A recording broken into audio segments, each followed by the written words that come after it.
اس سے بھی یہی لیسن ملتا ہے کہ سم ٹائمز یو تھنک کہ مائی لائف از اوور.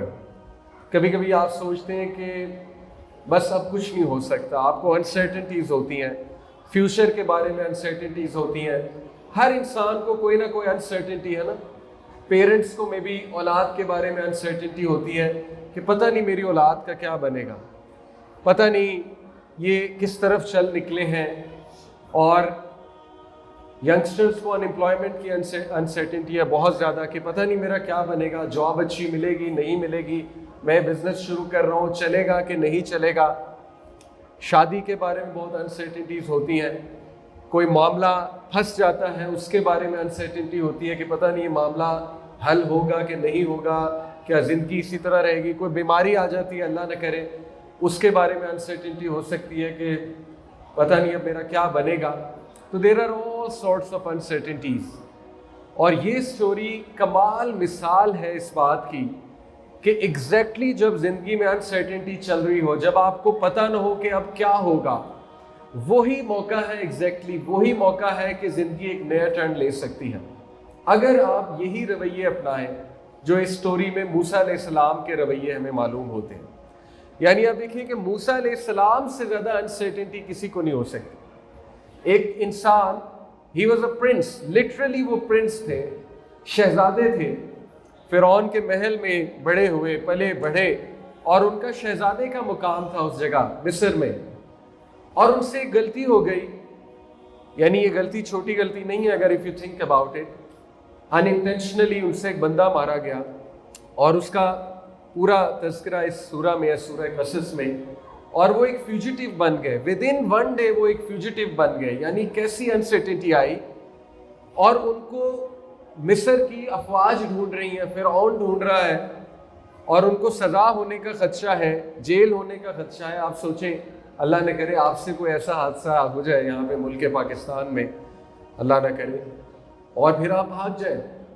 اور جب آپ بھاگ جائیں تو آپ کو بڑا ڈر ہو میں پکڑا نہ جاؤں, میرا جرم نہ ابھی واضح ہو جائے. تو سوچیں اس سے بڑی انسرٹنٹی اور کیا ہو سکتی. سب کچھ چلا گیا, سب کچھ جانے کا خدشہ ہے. With in one day everything gone.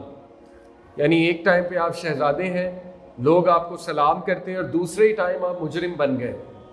تو سوچیں موسیٰ علیہ السلام کی کیا سٹیٹ تھی, کس سٹیٹ آف مائنڈ سے وہاں پہ نکلے ہوں گے. انہیں نہیں پتا میں نبی بننے والا, انہیں نہیں پتا اللہ تعالیٰ مجھے کیا مشن دینے والا ہے. He has no clue, absolutely no clue. تو سوچیں وہ کیا فیز تھا ان کی لائف میں. اور یہ اللہ تعالیٰ کے کرنے ہیں. کبھی کبھی اللہ تعالیٰ جنگل سے اٹھا کے محل میں لے آتے ہیں, کبھی کبھی اللہ رب العالمین محل سے اٹھا کے جنگل میں لے جاتے ہیں. اور یہ دونوں ہمیں سٹوریز ملتی ہیں. یوسف علیہ السلام کو اللہ جنگل سے اٹھا کے محل میں لے آئے, اور وہاں ان کی پرورش کرائی, اور انہوں نے وہاں پر ایک چینج وہ لے کر آئے, اور وہ بھی مصر ہی تھا. اور موسیٰ علیہ السلام کی اپوزٹ ہے کہ محل سے فیوجیٹیو بن کے جنگلوں کی طرف چلے گئے, مدین, وہاں پر کافی سال گزارے انہوں نے. کوئی جاب نہیں تھی ان کے پاس, روزگار نہیں تھا ان کے پاس, فیملی نہیں تھی ان کے پاس. سب سے بڑی بات, فیملی کتنی بڑی سپورٹ ہوتی ہے. بندے کی زندگی میں کوئی بھی حادثہ ہو, بیماری ہو, انمپلائمنٹ ہو, فیملی پاس ہو تو بندے کو بڑی تقویت ہوتی. سپورٹ سسٹم ساتھ ہے نا, اچھی بیوی ہو, نیک بیوی ہو, بندے کو حوصلہ ملتا ہے چلو میری جیون ساتھی میرے ساتھ ہے, ماں باپ ساتھ ہو, بہن بھائی ساتھ ہو, تقویت دینے والے ہو. موسیٰ اسلام ہیڈ نو ون, کوئی فیملی نہیں تھی. ماں تو بچپن میں ہی آپ کو پتہ ہے سٹوری, ماں نے تو کلیجہ ٹھنڈا کیا انہیں بعد میں دودھ پلا کے, لیکن موسیٰ علیہ السلام ہیڈ نو کلو اپنی فیملی کے بارے میں. تو سوچیں بالکل اکیلے تھے, بالکل اکیلے تھے.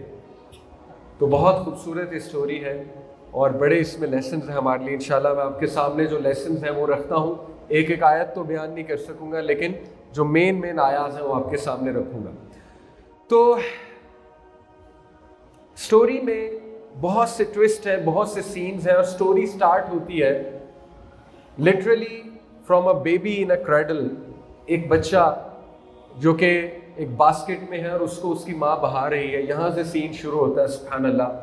اللہ تعالیٰ بیان کرتے ہیں کہ فرعون جو کہ ایک بہت ہی سفاک ایروگینٹ لیڈر تھا, بہت ظالم تھا, اور اس کو یہ پروفیسی پتہ تھی کہ بنی اسرائیل کا ایک بچہ اٹھے گا اور اٹھ کر میری سلطنت کو گرائے گا، تو اس وجہ سے وہ بنی اسرائیل کے لڑکوں کو قتل کر رہا تھا۔ تو موسیٰ علیہ السلام کی جو مدر ہے، دیکھیں ان کا تذکرہ ہے، ان کی بہادری ہے، ان کا توکل کا تذکرہ ہے کہ انہوں نے اپنے لخت جگر کو سمندر میں، ریور میں بہا دیا۔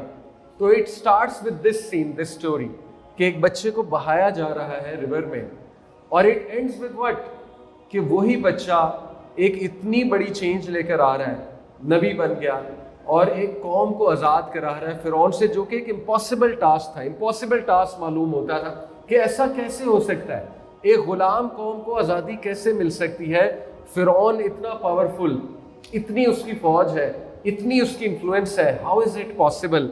لیکن دو لوگوں نے کر کے دکھایا، موسیٰ اور ہارون نے۔ موسیٰ علیہ السلام کی کوئی فوج نہیں تھی، تو اللہ تعالیٰ نے کیا ثابت کر کے دکھایا کہ جب اللہ کچھ چاہتا ہے تو معاملہ کر دکھاتا ہے۔ امیجن کریں، out of all the boys, baby boys, فرعون سب کو مار رہا ہے، اور اللہ کی آپ چال دیکھیں، اللہ کہتے ہیں نا مکروا ومکر اللہ واللہ خیر الماکرین، یہ بھی چال چلتے ہیں، یہ بھی پلان کرتے ہیں، اللہ تعالیٰ بھی پلان کرتا ہے، اللہ تعالیٰ بیسٹ پلانر ہے۔ آپ دیکھیں وہی بچہ فرعون کے محل میں رائٹ انڈر ہز نوز پرورش پا رہا ہے، کیا پلان ہے اللہ کا؟ یعنی اللہ تعالیٰ اس بچے کو اسی کے محل میں لے آیا۔ تو this is the power of this story. تو موسیٰ علیہ السلام کی مدر نیک خاتون تھی، she was a believer in اللہ، اور اللہ تعالیٰ نے ان کے دل میں یہ بات ڈالی، ان کو بڑا خوف تھا میرے بچے کو مار دیا جائے گا، تو اللہ نے ان کے دل میں یہ بات ڈالی۔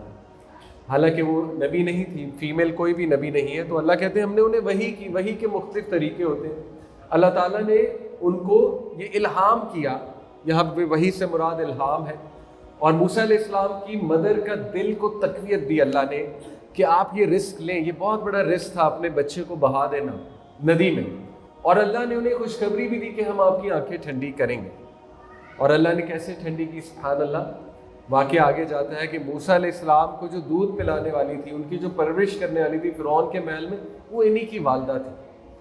تو اللہ تعالیٰ واقعہ بیان کرتے ہیں کہ موسیٰ علیہ السلام کی والدہ نے انہیں جب دریا میں بہا دیا، تو آسیہ رضی اللہ تعالیٰ عنہ، فرعون کی وائف، وہ دریا کے پاس موجود تھی اپنی میڈس کے ساتھ، تو انہوں نے جب موسیٰ علیہ السلام کو دیکھا، بچے کو دیکھا، تو اسی وقت ان کا دل نرم ہو گیا، اور اسی وقت اللہ نے ان کے دل میں یہ بات ڈال دی کہ اس بچے کو اڈاپٹ کر، اور وہ اسے گھر لے گئیں اور اپنے ہسبینڈ کو کہا، فیرو کو، فرعون کو کہا کہ اس بچے کو ہم اڈاپٹ کرتے ہیں، اس کو اپنا بیٹا بناتے ہیں، یہ بچہ ہمارے لیے بڑا خیر کا باعث ہوگا۔ جبکہ اللہ کہتے ہیں کہ یہی بچہ آگے جا کے فرعون کے لیے دکھ کا باعث بنا، یہ باقاعدہ قرآن کے الفاظ ہیں، اس کے لیے بہت بڑا درد سر بنا۔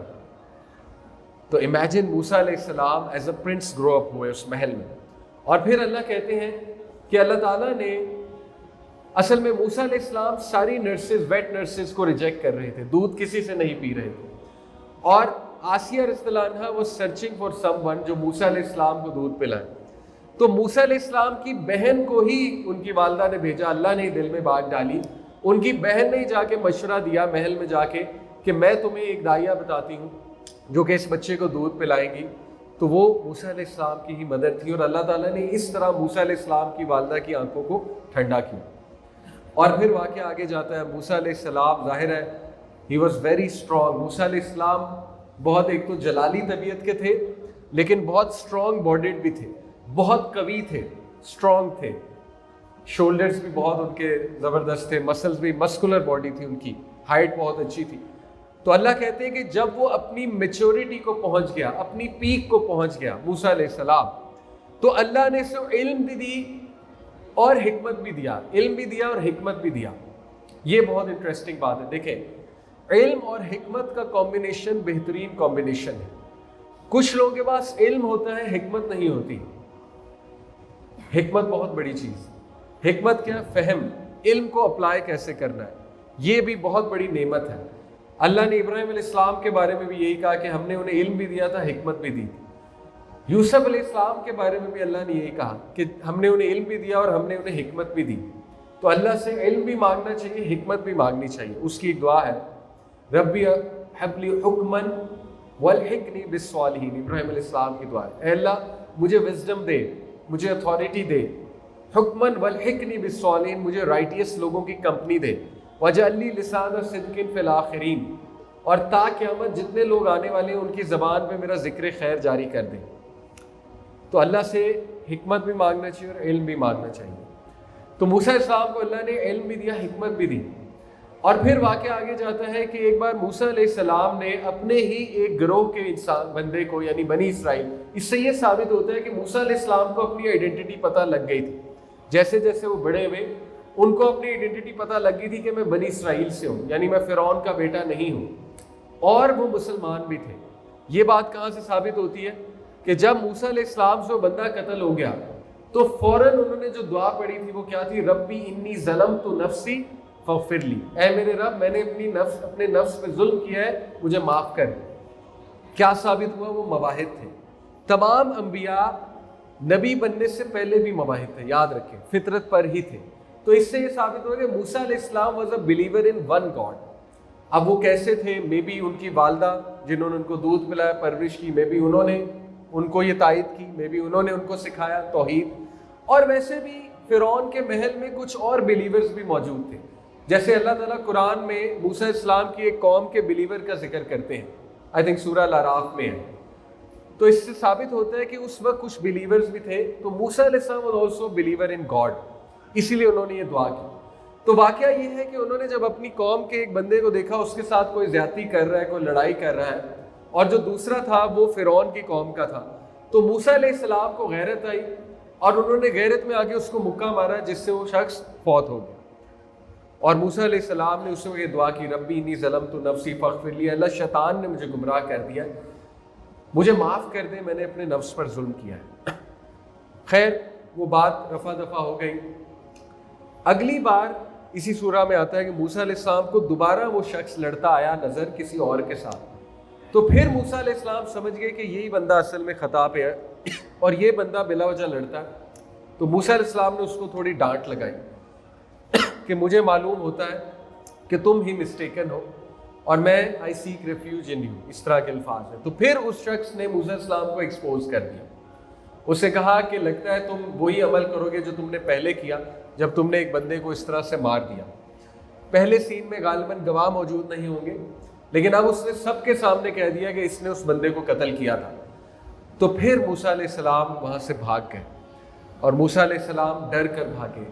موسیٰ علیہ السلام کی زندگی میں بڑے ایموشنز نظر آتے ہیں، غصہ بھی نظر آتا ہے، ڈر خوف بھی نظر آتا ہے۔ ایک یہ والا ڈر تھا جب وہ بھاگے، ایک وہ ڈر تھا جب انہوں نے اژدہے کو دیکھا، عصا اپنا پھینکا تب بھی ڈر گئے تھے، اور پھر تیسرا جب وہ فرعون کے پاس جا رہے تھے تب بھی کہا اے میرے رب مجھے ڈر ہے کہ وہ اور اس کی فوج ہم پہ غالب آ جائیں گے۔ تو پھر اللہ نے کیا کہا تھا کہ آپ ڈریے نہیں، میں آپ کے ساتھ ہوں، میں سنتا ہوں، میں دیکھتا ہوں۔ تو موسیٰ اسلام کی سٹوری میں فیئر کا ایلیمنٹ بہت زیادہ ہمیں نظر آ رہا ہے، اور انسان کی زندگی میں فیئر کا بڑا رول ہے۔ فیئر ایک نیگیٹو ایموشن ہے، لیکن fear can be useful as well. ایسا فیئر جو آپ کو نادم کرے، جو آپ کو اللہ تعالیٰ کی طرف رجوع کرنے پہ مجبور کرے، وہ اچھا فیئر۔